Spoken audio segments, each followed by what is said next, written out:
A tape recorder is heard, an old-time tape recorder. In the world of cyberpunk, technology has advanced to the point where it's synonymous with our daily living.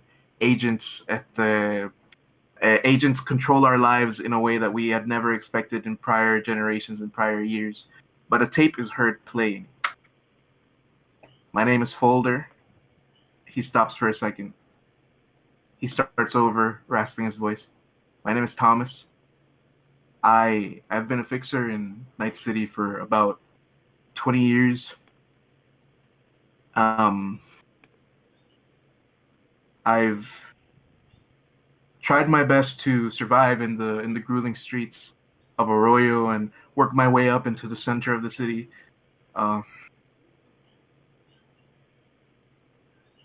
about 8 years ago, a terrible thing happened in the city for me, my friends, my family, my life here. I don't think it's come to an end, but it's definitely come to a pause. Um, Dust, if you ever get to hear this, know that I tried. The tape ends. We're in a foggy room in an apartment floor. Uh, the room is dimly lit. Within it, there are three people. Dust, what does your character look like? He is currently wearing a fancy suit, as he is the CCO of Kraken Media. Physically, he looks exhausted, tired, uh, very much so unfazed with life at the moment. He after everything he's been through, everything's just sort of whatever to him. He still cares for people around him. For the most part, it's whatever. Dust, you sit in a room right now with two old friends that you haven't seen in over 13 years. Folder playing you a tape that he recorded as a voicemail for your agent actually a couple years back when he and Red went to Alaska to escape Night City for a while. It's been 13 years since the incident, and you're back in Night City. You met with Folder and Red by chance once again, and you're in their apartment. Folder is a fixer that goes way back with you. Can you describe him for us? He's a very lovable guy, very fun guy, peaceful guy. He is always there with an advice. He listens, and he's a very dope musician. A Is what I musician, would. thanks to the advice you gave him all those years ago. When you met Folder, Folder was just a street rat trying to make by, doing scummy work here and there. But then who doesn't in Night City? When he met you, you brought him into a life that he would have never expected. Luxury and wealth followed you as you and your crew of edge runners beat the odds and did something that never happens in Night City. You all became filthy rich.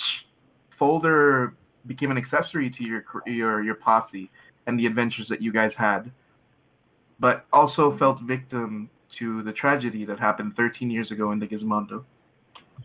Next to him, a burly, very heavy-set man with red hair and a very scraggy red beard leans towards you and passes you a beer. Thanks, This is Red. Red, Folder's husband. Now husband. Thanks, Red. I haven't had one of these in years.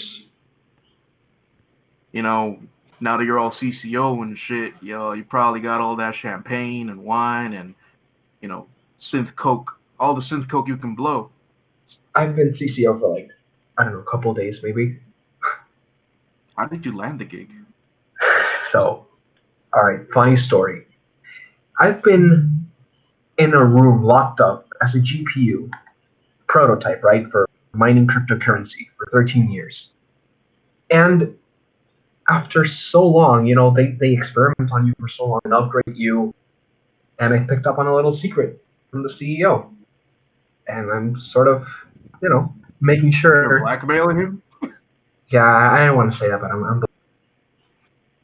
Red picks up his beer, he smacks it against yours, he's like, alright, down to the man, and he takes a swig. Uh, in Red used to be a mercenary, a solo. He used to be one of these guys that was in the front lines, sniping and fighting and doing all sorts of military work for a corporate company back in the day with your friend Jules. God rest her soul. And in recent years, he's taken up the life of a musician with Folder, and he's not as a proficient fighter as he used to be, but he's definitely still someone that sees corporate entities as a threat, a danger, and not something that he reminds fondly. That he remembers fondly. So, do you guys miss the old days at all? Uh, Red says that I used to go by it, before I found the bodies. You notice that Red and Folder both have necklaces that have rings on them. They're engraved in a way that lets you know that there's their wedding rings. But Red specifically has a couple of items around after these rings. Do you want to do a perception check to see if you can pick up on what they might be? Absolutely. Give me a roll. Let's go. I got a 5. A At that plus, intelligence, right? I believe so. 14 plus 3, 17. 17.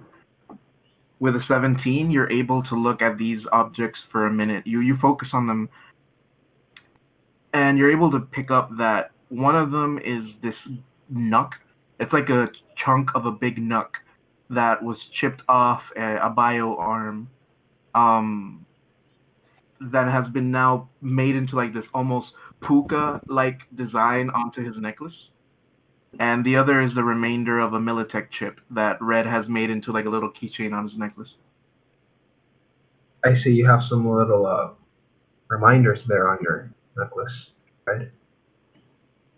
I went back to the zone when the radiation went down a bit, and I dug as much as I could until I found them. Are they both still there?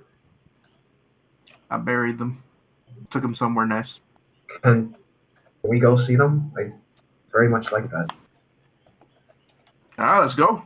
He gets up. You hear the jingle of the keys on his coming out of his pocket, and Folder's like, "Are you sure you want to go now? Like, it's been a while, man. Like, Night City's not as safe as you. It's not. It's not even. It's not even less dangerous than you remember, but definitely not more safe. You know." No, I know. It's just, I mean, at some point I have to go. I feel like it's something I should do now that I'm Well, they say once a fixer, always a fixer, and he slaps you in the back, here. and you guys are off. Suddenly, we cut to the old apartment in 42 West Oak, where Pax, you came out of prison about 3 months ago. How have you been spending the last 13 years of your life? Well, Pax was arrested for, what was it, trespassing? A lot of other things caught up with him. He wasn't You, really. you and Dust ran through police lines on the night of the event. The NCPD tracked you guys down through the crater where the bomb went off and arrested you guys on the spot for breaking one, quarantine from the radiation that was around, and two, just going through security lines and busting it with your car. I was emotional. Pax had a job. He was sent to go talk to his brother. His brother was a corporal, and he was sent to try to see if he could have any information that could lead them to Nathan Focus. Um, Terry McIntosh, God rest his soul. He sent them. It was actually a plan, a covert plan. They split up so that they could get more information, but uncertain things happened, and he just when he was feeling like he was closer to making amends for what he did, for everything that he's done in his life, he felt that taking care of Terry was really his way of making amends, and he failed. He was just angry.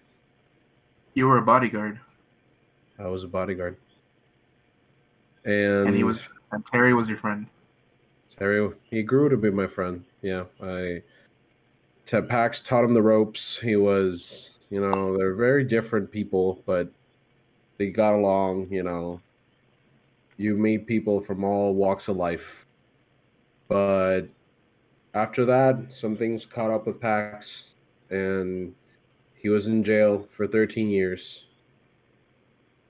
A model inmate, but the worst of all was the torture that he underwent from his last boss, Chepe Villanueva, which was a mob boss of the Pacifica cartel. That he actually was the whistleblower in the operation. He got Chepe 47 to life, and Chepe wanted to make sure that every day that Pax had in jail was a terrible one. Every night, Chipper would send goons into your cell and beat you senseless. He did. It actually made Pax stronger, but it really broke his morale, his spirit. Over the years, Pax befriended different guards in the prison, even the warden. And as time went by, the warden and your brother were able to find a way to pay off your bail and get you out. Actually, Pax feels like he doesn't deserve this second chance. He feels like if someone had to die in this situation, it really should have been him. Terry had a lot going for him. Pax really felt like he ruined his life. Right now, he's not on the best terms. He's kind of angry at some people for deserting him. He's trying to pick up the pieces, trying to feel human again. He has barely any empathy. Do I have any empathy at all? Uh, Hold up, character sheet. Here it is. I mean, you have 4 empathy. All right, Not a lot. I won't cry, but I will acknowledge that someone is sad. For the last few months, your brother offered to let you stay in his apartment with his wife and 2 kids. Oh yeah, my little Your nephews. your little niece is named after your mother, Carmen, and your nephew, a 16-year-old wannabe thug. Like he lives a good life, but you can already see his eyes pointing to the street. He wants to be an edge runner, not just the kid of a corpo. Your brother, he even though he brought you into his home, he's always been a busy man. Like there's something that kept you guys apart when you were younger and doing gigs on the street. How would you describe your brother? While we were kids, he certainly wasn't the strongest. He wasn't the fastest. He wasn't the coolest. It's actually a pretty nerdy kid. But he was good with numbers. You know, for a while, when things were really tough in our family. We lived with our mother, Carmen, and our dad was a no show, as usual. We were, barely making ends meet. We were starving, and we did what all kids from Haywood do. They start doing jobs for the gangs. The pay is good, and everybody was doing it. So we figured, just do it a few times, get a little money. Go, go through school, and hopefully things will get better by then. We could leave. Biggest lie we ever told ourselves. Pax was a muscle. He was a good muscle. He intimidated people since he was a kid. So they used him, for security jobs, um, scaring off people who owed money. But Rick, he was a numbers guy. He was really good with numbers. He was really good with sales. And that eventually, he stood from all the other students in his high school, and they got him a scholarship at, I think it was NCU, Night City University. He got he got a he got a scholarship for being Latino. Pax was like fuck, a scholarship for being Latino, just take that shit, you know? Like, don't ever say no to an opportunity like that, you know? But Rick was the kind of guy who he didn't want the fact that he was Latino, you know, really made him like a prized token, especially since he was white. He was passing as fuck. But you know, Pax really told him, you know, like, you know, shut up, take every opportunity. You know, we've worked our asses off in Haywood, and so he did. But that really, they grew apart after that. You know, he was introduced to the corpo lifestyle. You know, he was working as assistants for different corpos and stuff. He was coming less and less to the neighborhood, and he got embarrassed. You know, he was just embarrassed of his family for a while. You know, he thought that if he really wanted to rise, he had to like drop his old life. And then Pax called him out on that. He was really angry at that. And Pax really had to take care of his mom during the last years of his life. When their dad came back into the scene, he mugged our mother and punched, like, you know, beat her within an inch of her life. She died a few days later in the hospital, and Pax just went ballistic. He kidnapped his dad. He eventually killed him, but not before he made him suffer first. And And that separated you and Rick. he did. Like Rick caught up to that. He learned what happened, but since Pax was his brother, he promised he would never tell. And they hadn't talked since. But since your arrest, your brother had been one of the only people to come visit you often. It was a twist of fate, really.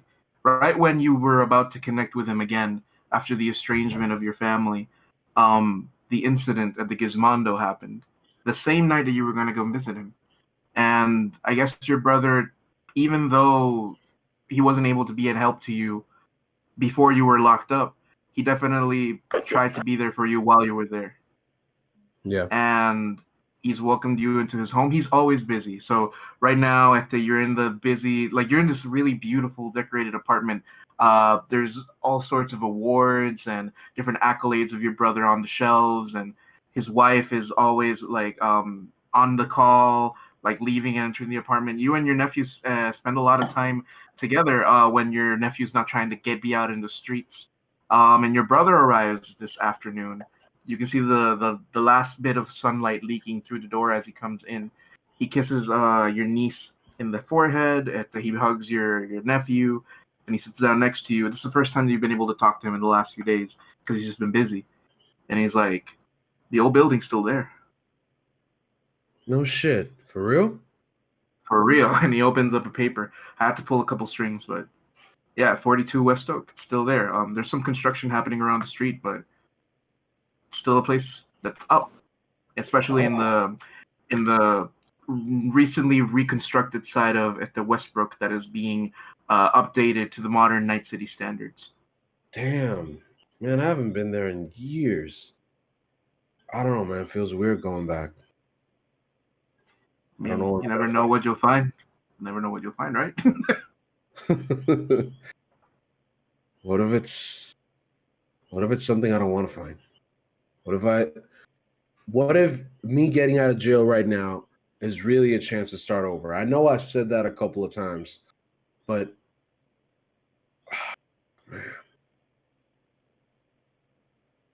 but Terry would have wanted me to go.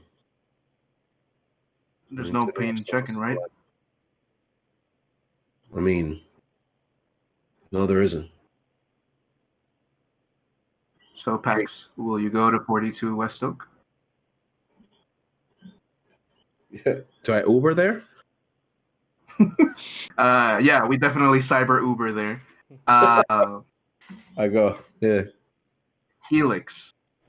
42 West Oak was the apartment of Terrence McIntosh when he led a crew of people of edge runners to do jobs in the city. You describe yourself, actually. Helix Winters, investigative reporter for a local blog called the Graveyard Gazette. She is a intellectual but detached girl. She's young. She wants to prove herself desperately. She thinks that this Terry McIntosh story might be her big break. She will do pretty much anything to get to the truth.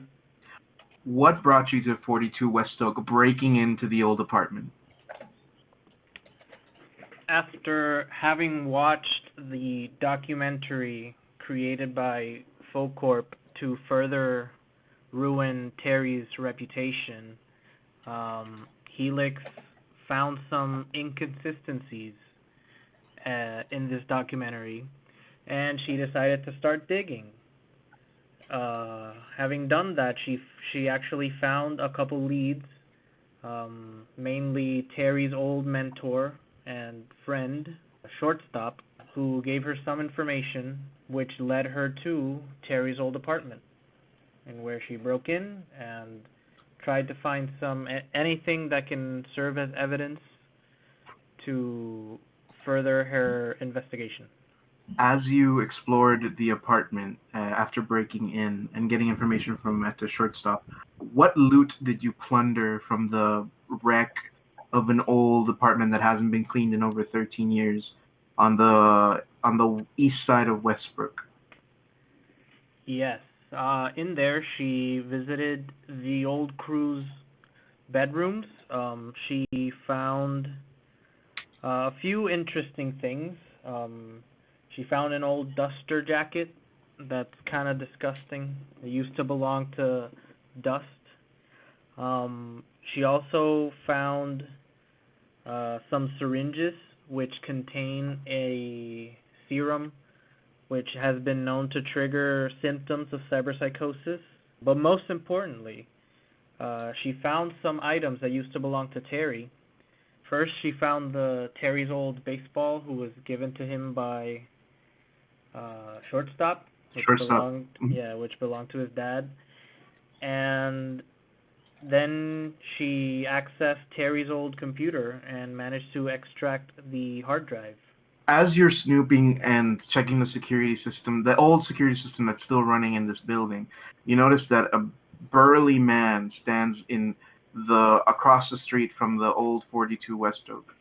Your only exit currently is through the front door, which you lockpick.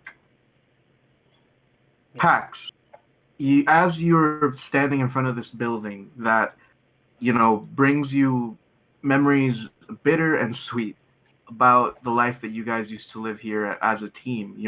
You, Jules, Dust, Terry, the old crew, along with Folder and Red, the old girls like Lacey and Strawberry. It's been 13 years since the last time you guys shared a laugh in there. You see that the old building, now covered in graffiti, it's still up. It's not as good looking as it was back when it was a warehouse for for iTech, and it's definitely not as pretty as it was when it was your apartment. But it's there, and in a way, it's kind of sacred. When suddenly you see through the front door, someone opens the door from the inside and steps outward. Oh, hell no. Hell no. Hey! Hey, who the fuck do you think you are? It's just private property.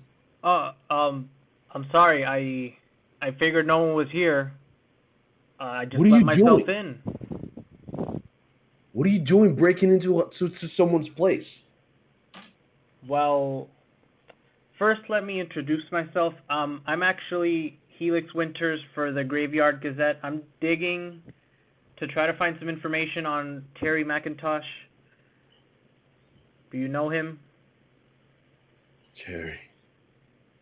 I haven't heard that name in 13 fucking years. What do you want to know about him? So you do know him? Yeah. Yeah. If you picked up on that, I used to live here. We all did. Wait. You can both give me a perception check, real quick. Yes, sir. Wait, hold up. That's 17. my You can add your human perception to this too. That's a 9. Let me just check my intelligence, right? Yes. Yes, sir. Easier. I think it was 6.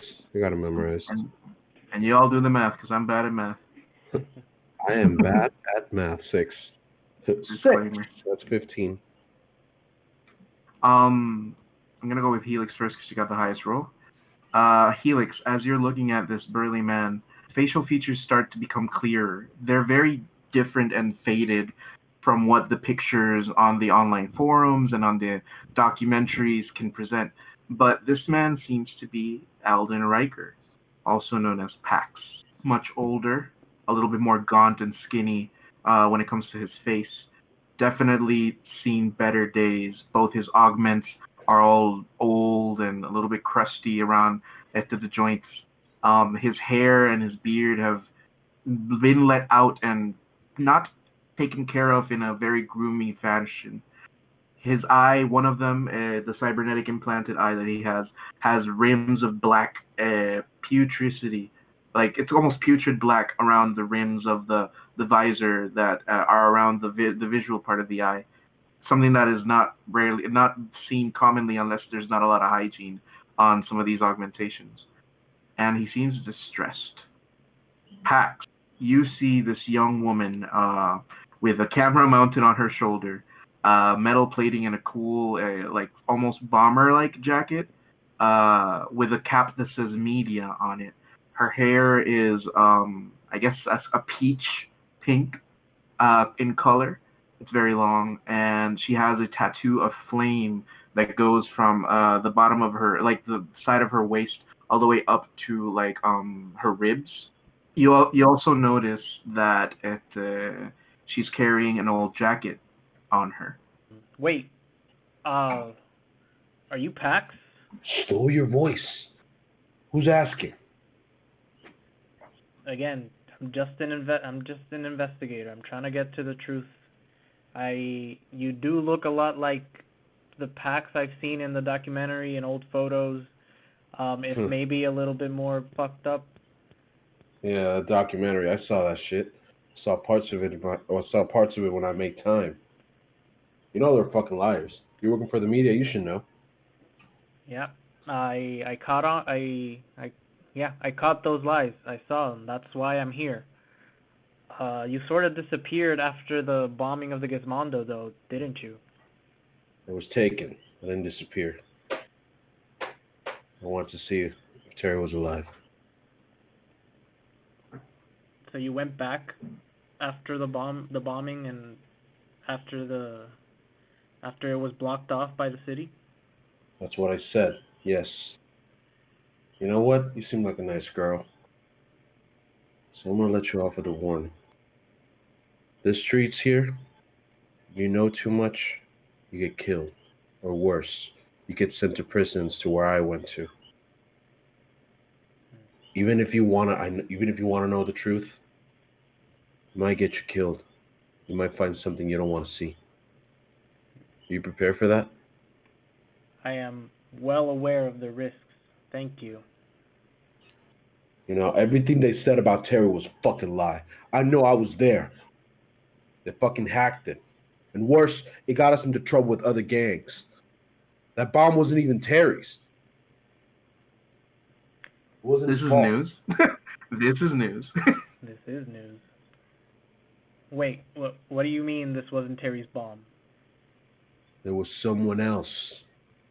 They were planning a terrorist attack. Well, this is kind of a revelation. What I want to do is turn on my camera. You want to do a photography roll to see how well you capture the scene? Yes, sir. Photography and film. Tech. 16. Ooh, with a gorgeous 16. You capture Pax's emotion in realistic light. You guys are near a bridge, like an overhead of the highway that has been built over the street in the last few years. But Pax is placed right between the shadow casted by the buildings and the overhead highway ramp, and you capture him in sublime light. Kai, you are in an apartment that was gifted to you by Folder earlier in the week. Uh, you tell us about you. Who is Kai? Kai is a 29-year-old K-pop nomad. singer. No, I wish. No, no. The You all sing K-pop. Yeah, this is like on family gatherings. It's definitely K-pop. Yes, but Kai is. Kai is a 29-year-old nomad. She is technically the daughter of the booster gang leader. We focus on land vehicles. I've been getting trained, you could say, to kind of take over the family business. But apparently, I failed my last mission, and my father thinks I have been way too spoiled because when he was 12, he did everything that I could not do when I'm 29. So he sent me to fend off for myself in Night City, which is All the where way. I am at Dust and Folder. All the way from the rugged streets of Chicago. Yes. Forgot to mention that I'm from Chicago. Your aunt Anji, one of your nomad aunts, was able to book you on a helicopter flight to Night City, where you met Dust. And by proxy, you also met Folder later on through Dust's encounters. You're currently in My the brother. apartment. Through your brother too, Kyan. Yes, Kyan. Plays Who Rosewall has Online. Yes, who plays Rosewall Online with Folder. You're in this apartment building, and have you stepped out in the last week or so, or have you just kind of? What has Kai been up to as a nomad now in the inner city? You know, you were used to like open roads and going crossing state lines with your uncles and the bands of nomads of the Impulse Gang. But here you are alone in Night City on the western front of the marina. I have been kind of cleaning up the place. I've been going to junkyards, finding parts, trying to see if I can build my own vehicle, considering my father didn't leave me with any, I guess. So I kind of walk around, get to know the streets, get to know the routes, the place, the people. That's what she's The been up to. The apartment was full of bean cans. Bean Just opened bean cans when you got there. So yeah, it's very good that you told me that you cleaned up. Were they like at least like empty or like were they halfway? They were finished. They were finished.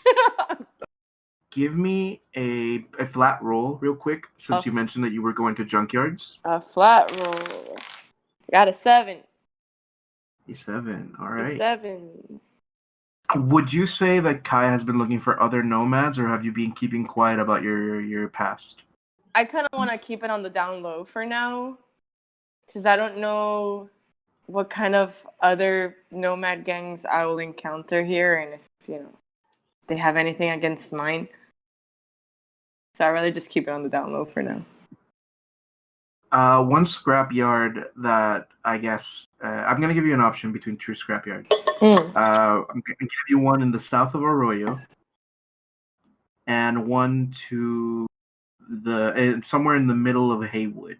Which one sounds more appealing to you? I have no idea how any of these look like. Arroyo is more of it's mostly to the south east of the city. Like it's more open land. It's like where the nomads roam. You know, like this is where people come into the city or come out. There's like a little rural urban districts and like farmlands to the south of Santo Domingo, which is near where Arroyo is. There's solar farms and stuff over there, which there would be a lot of good tech for like working on cars. The Haywood one is more inner city. There's a bunch of trash and junkers, but it's busy. It's a lot busier than the Arroyo one. But if in the Arroyo one is the nomad, kind of like a nomad type of place, then there's nomads all over the city. Like nomads exactly. nomads don't just work transporting people in and out of the city. That's like the main thing that the Aldecaldos are known for and stuff. But nomads also work infrastructure. They're like construction workers that come from out of the city to in the city and work on infrastructure and stuff like that. So if you're trying to avoid them, it's kind of hard. That's No one's gonna true. pick up. No one's gonna pick up that you're like a lone nomad. You know, they don't. There is no. It's very rare to see lone nomads. They work on families. You know. That's true. So yeah, again, the Haywood one or the Arroyo one. I think I'll go for the Arroyo one. All right. I'm gonna say you take public transportation to the Arroyo one. You go to the junkyard and you're greeted. I guess the junkyard is fairly empty at this time at the mid-noon. You are greeted by a short woman with a really curly hair, who's holding a wrench and she's like carrying a bag of nuts and bolts and other things across the junkyard into like a floating truck, a little floating like wheelbarrow without the wheels. She's like, "You new here?" Yeah, is it obvious? Usually people come to junkyard, start kicking shit around, and you've just been looking at me for the last 2 minutes. I don't know. You tell me. I figured you could help me. I'm trying to What do look you for need, sir? specific parts. What do Kind of you- want to build a motorcycle. Motorcycle. Yeah. Well, I guess we can start with the handle, and she like pulls a handle out of the wheelbarrow, like super trashy. It's like it's not even a wheelbarrow. It's not even a motorcycle like handle. It's like a golf club that has been like bent a couple of times. She's like, "It's a good place to start." I mean, I need it anyway, so thank you. What else do you need? Wheels. Wheels. Got it. A while passes and she introduces herself as Jenna. Jenna. Yes, Tech. She lives a little bit to the north of this junkyard with her grandpa and sister. And she passes her time around here scrounging, seeing what the city drops in these junkyards, seeing what the nomads bring from outside the city. And yeah, what do you want to ask her anything about Night City since you're new here and stuff like that? Do you know where a girl like me, freshly moved to Night City, A girl way like from the outskirts of town, can get some money? Any place I can get a job. Money? Money. There's a Um, tea place. It's just down the street. You ever heard of fixers? Fixers, you say? I've heard of them. People, they fix you up. Jobs. If you're looking for honest work, there's not a lot of it, but I don't know. I guess I'll keep you posted. Sorry, I'm just not my thing. My sister's the one that spends her time doing the jobs. I mean, I'm pretty sure if you got here, you must have met a fixer or two. Your mind goes back to Folder and Dust. You know what? I might just know the guys that can help me. She passes you like a flat tire, like from a bicycle that she found. She's like, it's not Bicycle? a lot, but you know what? Here's my number. How about I start scavenging and I'll see what I can find and we can work on this project. If you want to come by, I mean. Yes, I would love that actually. I will probably look for spare parts somewhere else and maybe we could just merge. That would be great. Awesome. Thank you. Where are you staying in the city, by the way? I'm kind of in a shabby apartment near Pacifica. And you walked all the way here? I know there's public transport. Not crazy. Yeah, but I wouldn't take it in Pacifica. Public transport? Oh no. Oh no, sweetheart. Do you need to drive home? Yes. Actually, yes. All right. She offers you a ride home in her clunker. It's this old this old Cadillac-looking car that has been shaved off completely. Like it's rusted to hell, but it keeps up. It keeps moving at least. It was her grandfather. She lets you know, and she drives you to your apartment complex. Once you're inside the parking spaces, like the multi-floor and multi-piso, You notice in this multipiso, you notice that there's a car that's been trying to start but isn't starting in the parking. It's just as you're driving past it, you can notice that Folder is in that car. Dust.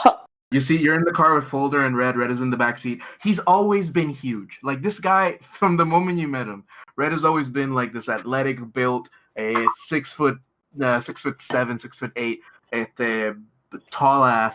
But now he's huge in a different way. He's too huge to the sides, and he takes almost all of the passenger seat. You see that Folder's been trying to ignite the old station wagon that you guys used to ride back in the day, and it's not turning. And he's like, "Yeah, I've tried. I'm not Terry. I don't know how to fix this. I've been trying for years, and sometimes it turns on, sometimes it doesn't." I mean, I can take a whack at it if you want. Oh no. You want to take a whack at the car? Yeah, like maybe I can try and turn it on. Let's see. I don't know. I feel like I've got to go with tech stuff, so. Do you want to like knock on their windshield or something? Yeah. For a moment, I thought like, oh, reunion, right? Because Tiff is Jules. Oh, no. Don't remind me. No. Okay. Oh, my heart. Who are you? I know we don't have cameras on right now, but I am looking at the camera. As your DM, I will inform you. Jules and Terry are both fucking dead. Anyways. Thanks. Thanks Thanks for update. reminding me. Uh-huh. Yeah. Salt on the wound, I get it. We'll keep checking back on Terry and Jules. Dust, you see Folder freak the hell out. He's like, ah! As Kai, you're knocking on their windshield. Oh. Folder has to manually use a crank lever to lower the windshield. Something that is super old and super lame by Night City culture. He's like, "Hey kid, how you doing?" You guys seem like you're in some sort of trouble here. Need any help? What? Nah, we're fine. We're just checking out the suspensions. Really? 'Cause your wheel's busted, your car is fuming, and this guy doesn't even fit in here. You see that Jenna gets out of the car too, and she looks at Folder and Red, and she's like, "Oh my god, Red Iron? Your fixers are Red Iron. You know them? Know them? They're the band. They're oh my god!" And like she starts like freaking out. Folder in the last few years has taken up points in Rocker Boy, so Folder's at the literal just existence here. Is causing Jenna to be very excited as a fan who follows their music and what they represent. Rocker boys don't just stand for the music they play, and they don't just get on stage to make money. They stand for something. They're activists that constantly speak about something and hammer that that into their identity. Folder and Red have been climbing up, I guess, the notoriety ladder for about 8, 9, 10, 11, 12, 13. For the last 5 years, speaking about how the media warps things and how people are so easy to fall for it. And yeah, so Jenna's just like, "Oh my gosh, your fixer friends are Red Iron." I don't know I them. can see that you're a fan. I just met them a week ago. You I met? had no idea who they were. Unless you're gonna tell me you flew into here in a helicopter? Courtesy of yours truly. As he says. Honey, you're It was a long story and I hated it. But besides that, yes. Folder looks at Jenna and he's like, "You seem handy. Can you give the car an old look?" And Jenna's like, "Sure. I'm gonna roll tech for her real quick." Go. She fumbles and fails. She's so My cute. My dice salió volado. Espérate. You see, she opens the hood and she starts clanking around. She starts observing. She brings out a tech tool and she's observing the different components of the car. You see that she takes up some bobby pins from out of her hair, puts them in her mouth, and she starts tinkering. And she's like, "Yeah, your radiator's fucking fried, dude." And Folder just like hits the steering wheel and he's like, "They always tell you to change it." Folder, when was the last time you checked on this car? When we stole it from the police. Oh, nice. Oh, that makes sense. Alright. You know what? I'm not even going to complain. Red's like, He looks at the Cadillac that has no what do you call those when convertibles like have the roof of the car? Yeah. Yeah. Like this Cadillac has no roof. It's an old junker. And it has the look of a convertible, but it's just because it doesn't have the sunroof. Red looks at it and he's like, I think we all fit there. Polder peeks out of the windshield and he's like, but we can get a ride, right? And he winks at Jenna and she's like, yeah, you can. Do we all fit there? I mean, Red's like, you fit in the trunk. He's not lying. Yeah, okay. It's not the first time anyway. Jenna looks at all of you and she's like, How about this? She throws the keys at you, Kai. And she's like, how about you take Red Iron and your friend to wherever they need to go, and I'll keep working on the car here and see if I can get the radiator at least functional for the next time you guys need to do a getaway and steal this from the police. But Jenna, Very classy. how are you gonna get home? I'll get home when you guys get back. Besides, they're Red Iron, and she points at Dust. He has a suit, so I think they have enough money to pay for my services. I have a suit. I mean, she's not lying. I will bring you food. I pull out a pen and paper and I write out a check to a unknown Jenna. amount and hand it over to her. Needless to say, it is a fairly big amount. I hope this covers the damages. Give me a persuasion roll. Persuasion. Do that. I got a 5 plus my what era?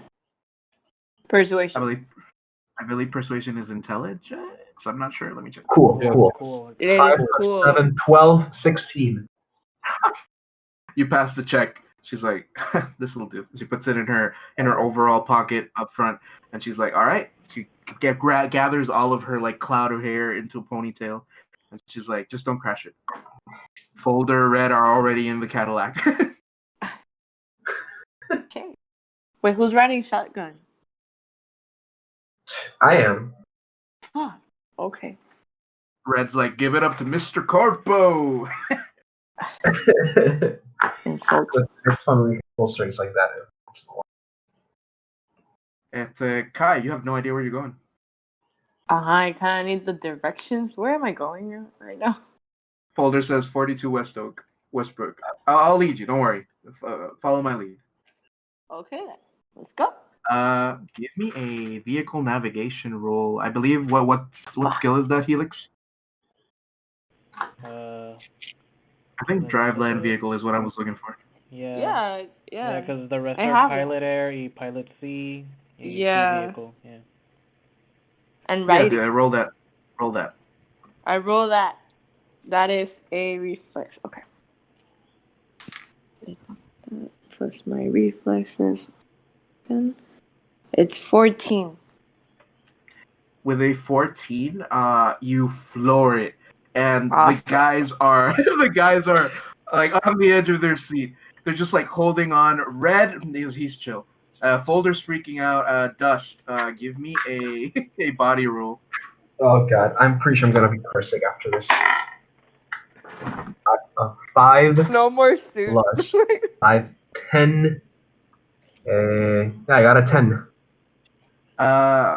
You hold on, but you're definitely dizzy at the end of the car ride. Kai, you're driving out in the open highways versus in a city like Night City that has all these ramps and exits, and Chicago is still a busy city with a lot of this, but it's not at the level of the architecture that Night City is designed. But you're going through it like a speedster, just rushing by at drifting when you can, stylishly, mind you. You are a nomad.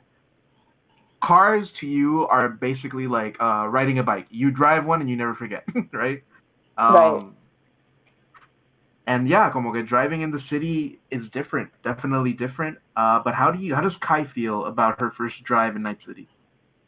I think she feels exhilarated. I think the fact that it's kind of a whole new road and a whole new thing that she has to learn and getting the hang of it making people impressed by her, being impressed herself. It's really it kind of suits her style. Yes, yes, Mary. Oh, new world. A whole new world. But with like diesel. And Totally light. diesel. Don't forget the light. As you guys reach 42 West Oak, you notice that the street where the building is closed off on both ends of the street. There's construction work happening around in the buildings. Westbrook at this point in time in 2058 is being a lot of infrastructure changes are happening in the Westbrook area and in Watson. So you guys have to get off the car and walk down the street where there's only two people. Oh boy.